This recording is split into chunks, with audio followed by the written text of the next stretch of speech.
Kasus pembunuhan dalam keluarga kerap terjadi. Seringkali kasus diawali dengan masalah sosial dan ekonomi. Pelaku sering sakit hati terhadap korban, merasa dirinya direndahkan. Sebenarnya, ini juga dipengaruhi faktor pendidikan. Jika pelaku mempunyai pendidikan yang cukup, ia akan lebih berpikir panjang. Inilah serial tabir, kesal kakak ipar dibunuh. Kurang pendidikan pemicu kekerasan.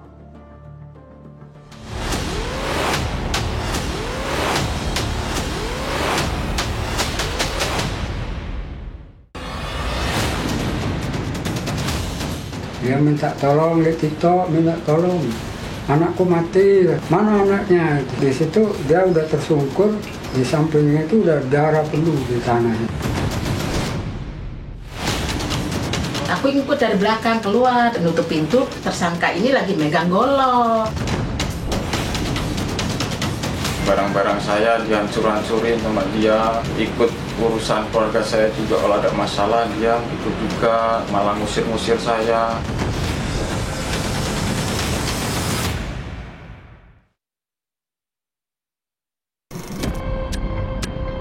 Kasus pembunuhan dalam keluarga memang kerap terjadi. Seringkali kasus diawali dengan masalah ekonomi dan sosial. Menurut pengamat hukum pidana Universitas Bandar Lampung, Bambang Hartono, salah satu faktor yang menyebabkan pertikaian dalam keluarga adalah karena tak bisa mengendalikan emosi.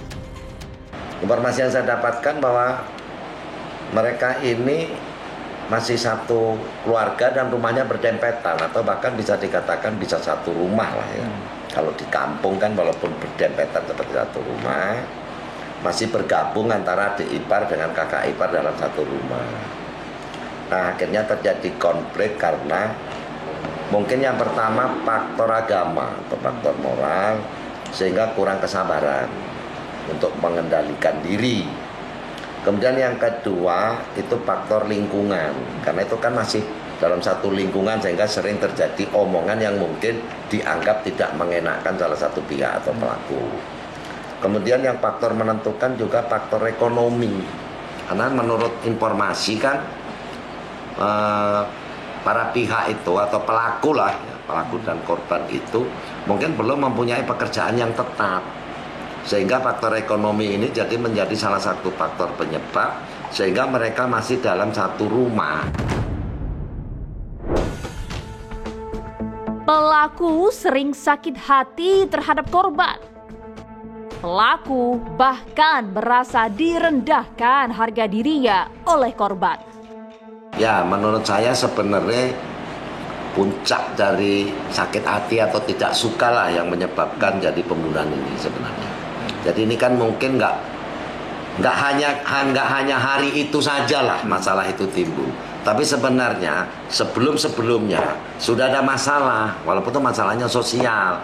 Apakah itu masalah ekonomi atau masalah sosial sakit hati atau apa.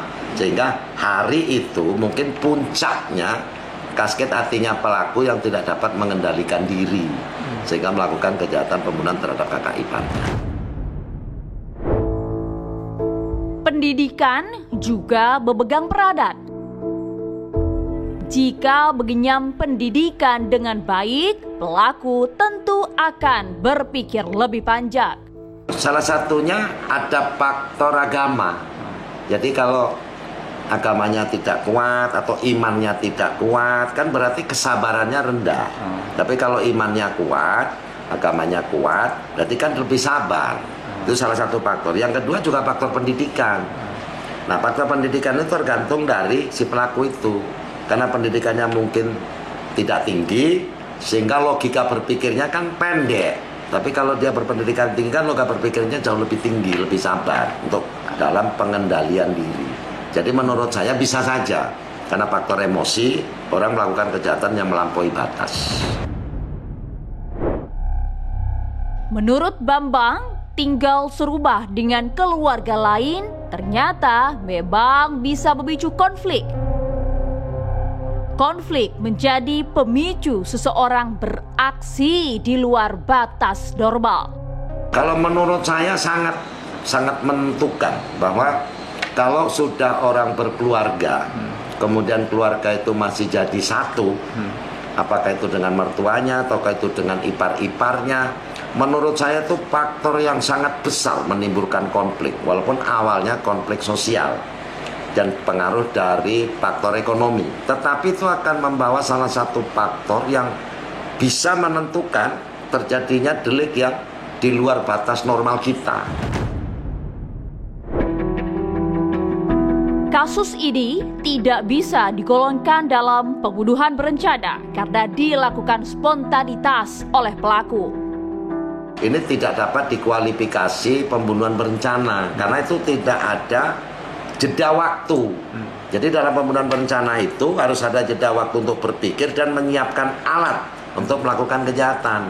Tapi dalam perkara ini menurut media itu tidak ada jeda waktu, jadi bentuknya spontanitas. Kalau spontanitas dia tidak dapat dikualifikasi pembunuhan berencana, tapi lebih tepat kepada pembunuhan atau penganiayaan berat menyebabkan kematian. Tinggal dilihat saja nanti dari perbuatan dia kemana, apakah ini condong atau lebih berat ke pembunuhan atau ke penganiayaan berat menyebabkan kematian. Walaupun pembunuhan terjadi spontan, tetap saja ia berakar dalam benak pelaku.